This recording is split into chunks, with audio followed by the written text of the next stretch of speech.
នេះគឺជារូបភាពរបស់លោកយាយទេពនៅទីរួមខេត្តកំពង់ឆ្នាំងដែលបងប្អូនតែងតែគោរពបូជាគ្រប់រូបចាដែលត្រូវជន់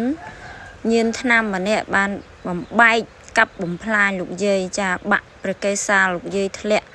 ចាឥឡូវហ្នឹងគឺបងប្អូនទាំងអស់នៅមិនថានៅក្នុងស្រុកឬក្រៅស្រុកទេក៏បានចូលរួមធ្វើកម្មវិធីបើកព្រះនេត្រនិងពិធីពិសេសចម្រើនឲ្យលោកយាយហើយបងប្អូនលោកយាយលោកតាដែលជាពុទ្ធបរិស័ទចាគឺនាំគ្នាធ្វើកម្មវិធីចាកម្មវិធីលេងភ្លេងពិណពាទ្យនិងហើយយ៉ាំហើយនឹងមានការអុជធូបបួងសួងសែនព្រេនដើម្បីសុំសុខសប្បាយសុំសិរីសួស្តីដល់កូនចៅគ្រប់រូបទាំងអស់មិនថានៅក្នុងខេត្តមិនថាក្រៅខេត្តឬក៏នៅក្រៅស្រុកខ្មែរទេដែលតែងតែគោរពលោកយាយចាលោកយាយគឺពិតជាពូកែស័ក្តិសិទ្ធិណាស់លោកយាយទេពមាត់តុបទៅជាតុបភ្នែកតុបនេះចាគោរពគឺគោរពគ្រប់គ្នាទាំងអស់លោកយាយបងប្អូនទាំងអស់តែងតែមានបញ្ហាអីមិនថាជំងឺឈឺស្កាត់ឬក៏មានបញ្ហាអីកើតទុកអីទេគឺទៅតែងតែទៅបែបបន់សុំសុខសប្បាយពីលោកយាយហើយ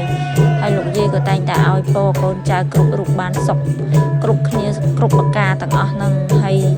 មិនថាអ្នកនៅក្នុងទីរួមខេត្តឬក៏នៅតាមស្រុកតាមតំបន់ណាផ្សេងទាំងអស់ហើយតែងតែគោរពស្រឡាញ់លោកយាយចាគឺគោរពតាំងពីយូរលង់មកហើយជាចុងក្រោយនេះក៏សូមជូនពរដល់បងប្អូនជនរួមជាតិទាំងអស់មិនថានៅទីណាកន្លែងណានៅក្នុងប្រទេសឬក៏ក្រៅប្រទេសទេជាពិសេសបងប្អូននៅក្នុងខេត្តកំពង់ឆ្នាំងដែលតែងតែគោរពស្រឡាញ់លោកយាយសូមជូនពរឲ្យបងប្អូនទាំងអស់ជួបតែសុខគ្រប់ប្រការទាំងអស់រកស៊ីទទួលទានមានបានឈ្នះអស់មានសត្រូវហើយឈ្នះអស់ជំងឺទាំងឡាយទាំងពួងសូមឲ្យសុខសប្បាយសុខត្រជាក់ត្រជុំចាប់ពីថ្ងៃនេះតទៅហើយបងប្អូនបើបានឃើញវីដេអូនេះហើយសូមជួយចុច like ជួយ comment ជួយ share ដើម្បីបានបុណ្យបានសុខចម្រើនទាំងអស់គ្នាសូមអរគុណ